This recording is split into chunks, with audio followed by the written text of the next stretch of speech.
भारतीय जनता पार्टीतर्फे उमेदवारी जाहीर झाली होती, पण काही कारणास्तव एकाच गटामध्ये 2 एबी फॉर्म देऊन गणेश भाऊची उमेदवारी ही तिच्यामध्ये रद्द करण्यात आली।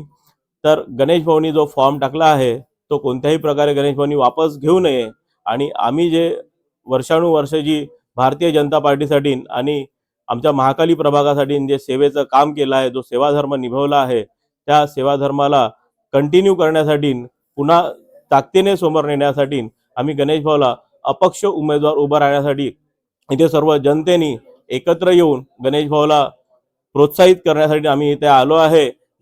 गणेश भाऊनं सीट मिळाली नाही बीजेपीची, तर आम्ही बचत गटाच्या माध्यमातून, मी बचत गटाची संयोजित म्हणून काम करते। माझ्याकडे गट आहेत, माझ्या गटाच्या माध्यमातून आज 6-6.5 लेडीज आहे आणि शारदा मंडळ ह्या सर्व आम्ही त्याच्या पाठीशी उभे आहोत न, तो अपक्ष म्हणून उमेदवारी स्वीकारावा ही माझी इच्छा आहे।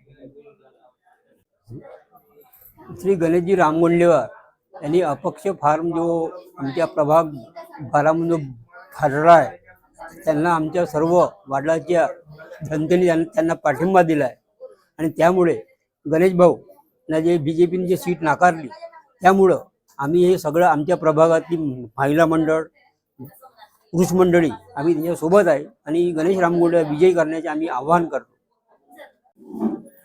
सांगायचं झालं तर खरं तर गणेश भाऊचं जे मी कार्य आहे खूप अगोदरपासून आम्ही सगळे बघत आलेलो आहोत आणि आज जे गणेश भाऊ सोबत अन्याय झालेला आहे तो फक्त गणेश भाऊ पुरते नाही तर हा पूर्ण जनतेसोबत झालेला अन्याय आहे। कारण की त्यांनी कोरोनाच्या काळामध्ये जे केलेले कार्य आहे ते आज आपण आजपर्यंत सगळे बघतच आलो आणि याच्या समोरही बघत राहू। एक निष्ठावंत कार्यकर्ता म्हणून गणेश भाऊची या वार्डामध्ये ओळख आहे। तर आमचं किसान वसाहत सोबतच वर्धायनी शारदोत्सव मंडळ आणि इथला पूर्ण प्रभाग हा गणेश भाऊच्या पाठीशी आहे।